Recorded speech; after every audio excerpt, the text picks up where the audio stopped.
Welcome to the Horror Tales, where every shadow has a story and every silence hides a scream. Turn down the lights, put on your headphones, and get ready to face the fear that lurks just beyond reality. Let the tale begin. Hi, I am Jack. After 22 years in the Navy, I'd had enough of the world. The cities were too loud, the people too fast. I wasn't built for the rush anymore. I wanted peace, solitude. Ashridge, Vermont sounded like the perfect place to disappear. I found it on a forum for quiet retirement towns. Just a dot on the map, nestled between pines and forgotten roads. No malls, no traffic, no noise. Just one diner, a general store, and a library that looked like it had secrets. I rented a two-bedroom house at the end of Maple Lane. Paint was flaking off the shutters, and the porch creaked like it had a voice of its own. But the roof didn't leak, and it smelled like old wood and dust. My neighbors were friendly in a small-town way. Mrs. Flanagan brought me banana bread the first day, told me her husband had passed 10 years ago, and now she just baked to pass the time. Across the street was a kid named Noah, barefoot most of the time, always humming. He never said much but always waved. One evening, over the fence, I told Mrs. Flanagan I'd found a job. Nightwatchman, I said, at the Briarwood Public Library. Her smile thinned, just a fraction. She looked down at the breadbasket and then back up, eyes just a little less warm. The library, huh? That old place.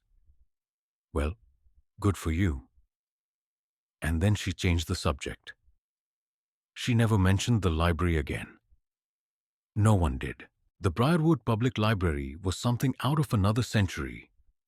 Tall stone arches, a grand staircase, stained glass windows depicting scenes I didn't recognize. At night, it looked more like a cathedral than a library.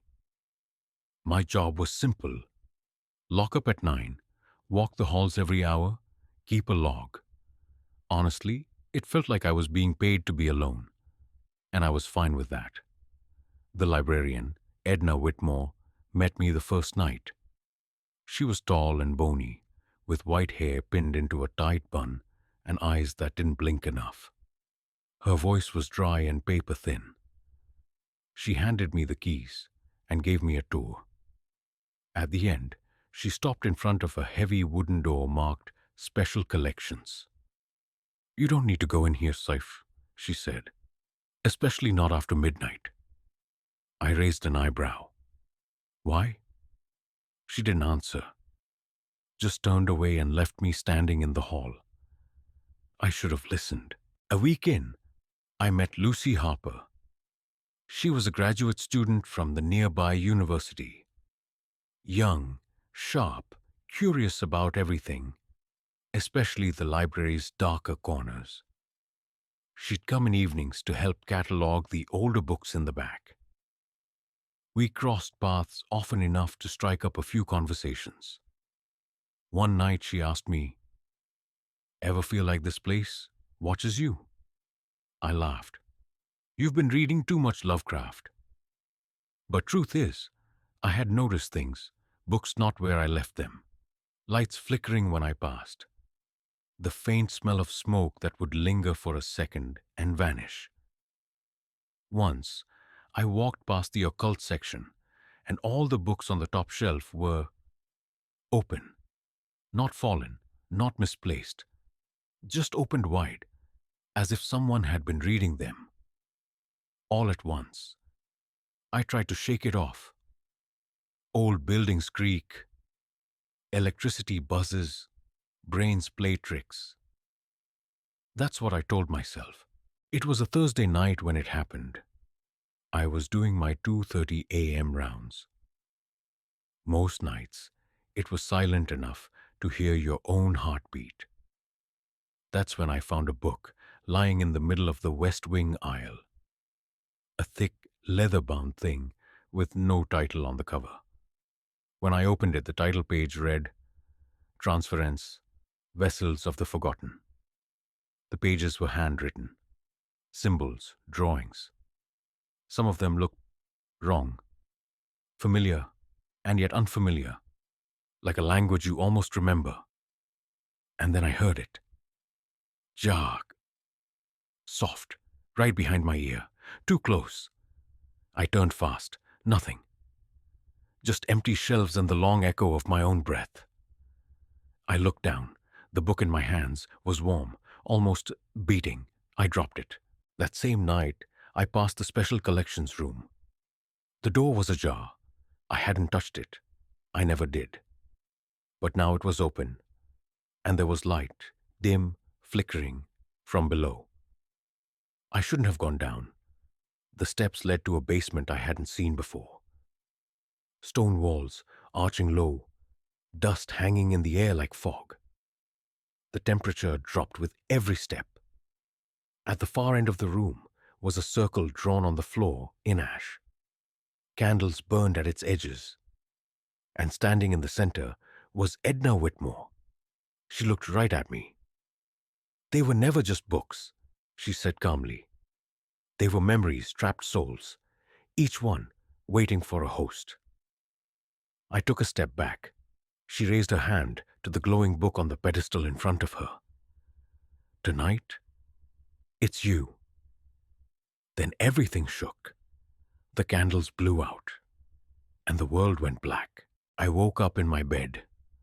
Sunlight through the curtains.